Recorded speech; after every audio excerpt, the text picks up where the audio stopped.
Bernd.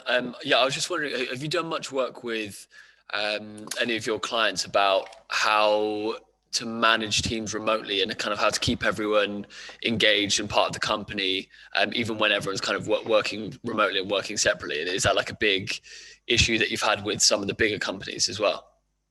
Yeah, yes, it is, and I think there's a number of facets to it, yeah.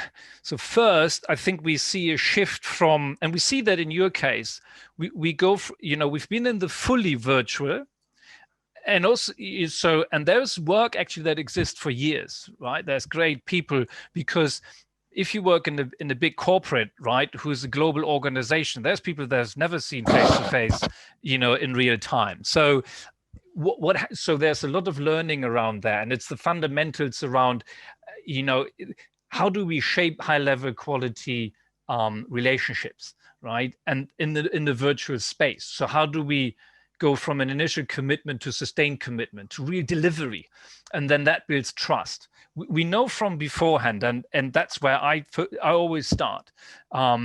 The second question is the full virtual. The third question is, I think we now start to look at how do we manage virtual and face-to-face mixed settings.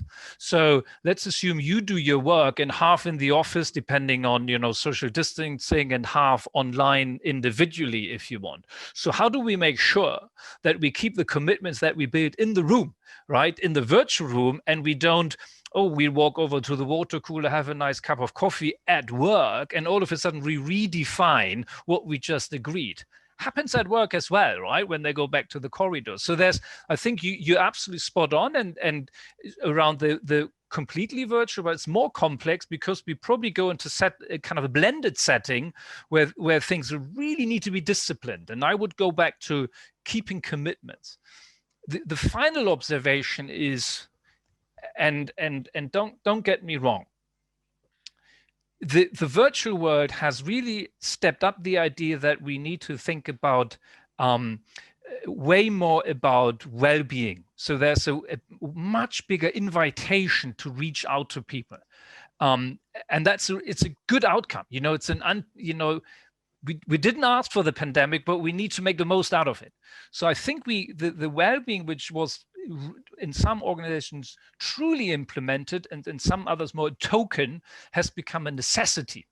And again, we need to individualize. We've got people who are lonely because they're on their own, and we've got people who have kids, and they were out of school and don't know how it works. So we need to, so that has really added to the mix. However, if I put my cynic hat on, right, what you see now is those who are struggling virtually, the managers I work with, they already struggled in the face-to-face world, right? It is exactly like that. If you don't have a human-centered view on leadership, and you hadn't had that before, we would have done interviews then, intervention, we would have found the same thing. Same in performance. Do they perform when they work at home? I'm asking one question: have they performed at work? No, they haven't. So you see that, there's a number of things that you can do, and there's a sum of fundamentals that I wouldn't want to remove, because that's managers' day-to-day contact sport, if that makes sense. Daniel.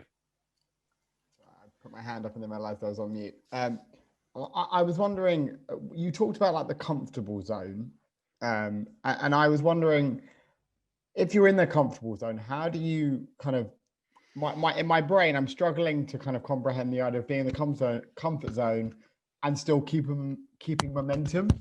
Mm-hmm. And I'm struggling to figure out how you transition kind of back from that comfortable zone into kind of that go mode, and how you fluctuate between the two.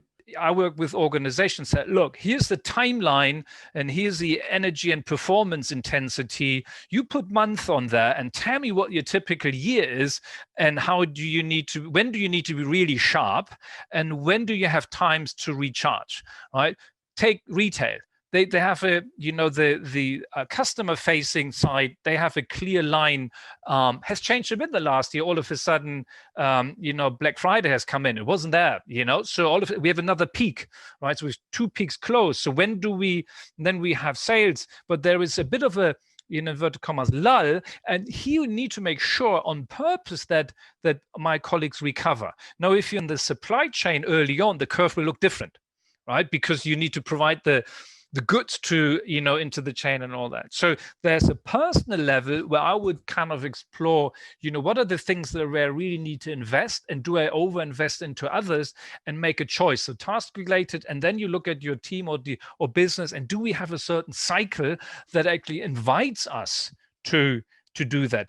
The bigger problem is whether you're allowed. The person I cited is, from this shopping center, he brought me in for a workshop, and he said at the end, the only reason why I brought you in is because I wanted you to tell them they're allowed to take a bit of intensity out of their business. He knew they would do that anyway.